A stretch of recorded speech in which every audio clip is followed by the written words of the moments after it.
होतास कुठे इतके दिवस? मोठ्या गेल्याची हाय घेतली बायकोनी, वेड्यासारखी करायला लागली. हातात तोंडाशी आलेला एकुलता एक मुलगा गेला. लावून घेतल्या मनाला आपल्या बाईसाहेबसारखं. तिला सोडून कुठे जाता येईना. एकदा बाजारात म्हणून गेलो, येऊन पाहतो तर पेटवून घेतलं स्वतःला. म्हणतोस काय? काय सांगू दुर्दैवाची दशा होतात. कशी बशी आग विझवली, तिला इस्पितळात दाखल केला. आता कशी आहे रे? काल रात्री आली सुट्टीवर, म्हणून आज ड्युटीवर दाखल झालो. पाहतो तर दारावर दुसरा वाचलं. 2 दिवसापूर्वी ठेवला साहेब. साहेबांना सांगितलं होतंच ना. जाणतोच ना तू साहेबांचा स्वभाव. आता तूच सांगितलंस तर. त्यासाठीच तर आलो आता. साहेब घरातच आहे ना? हो, गेला आठवडाभर पाचशे कुठे जात नाही. म्हणजे तब्येत बरी नाही त्यांची.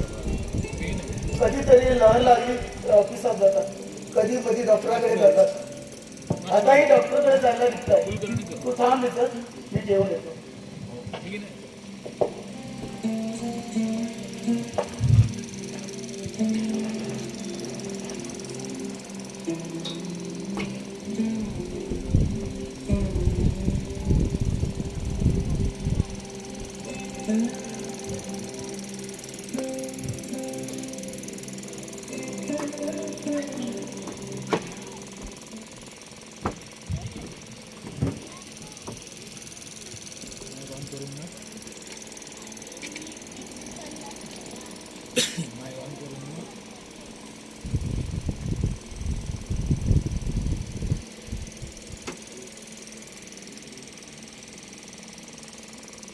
हॅलो, डॉक्टर पाळंदे, दिनानाथ या.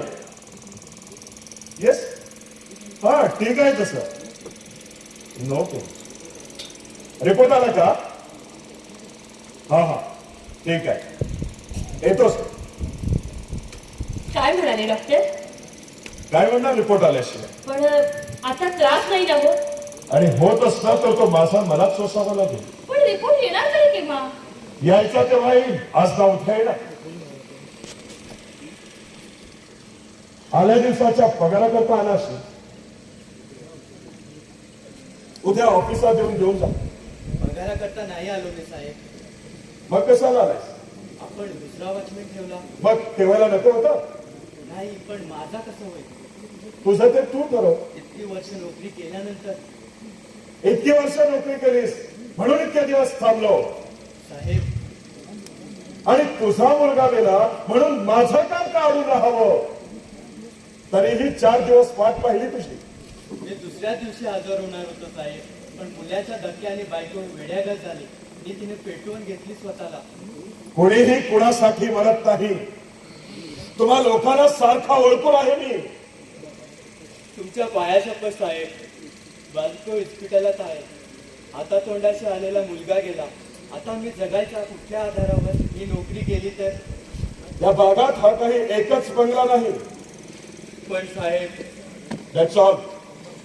उद्या ऑफिसात येऊन पगार घेऊन जा.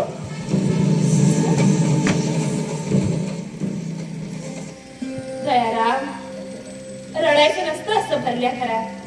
चुकलो बाई साहेब. साहेबांचं काही नाही चुकलं. माझा मुलगा गेला.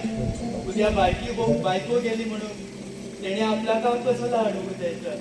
माझंच प्रारब्ध तसं. येतो मी बाई साहेब. थांब दयाराम, आले.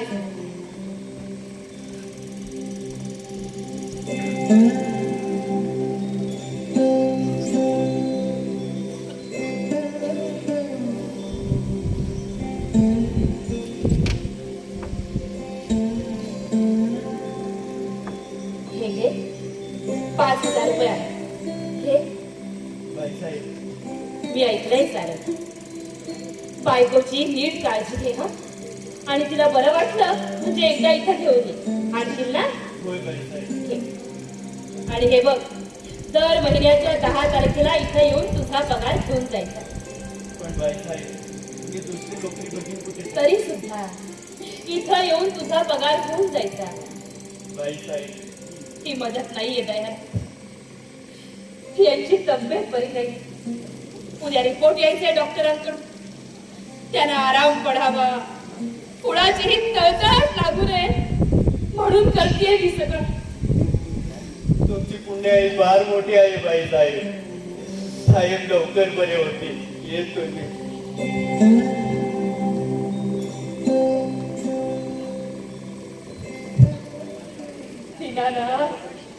दीनानाथ अहो तुम्हाला अजून कसं कळत नाही. जगात फक्त पैसा सोडायचा नसतो, आशीर्वाद सोडायचे असतात. फक्त आशीर्वाद.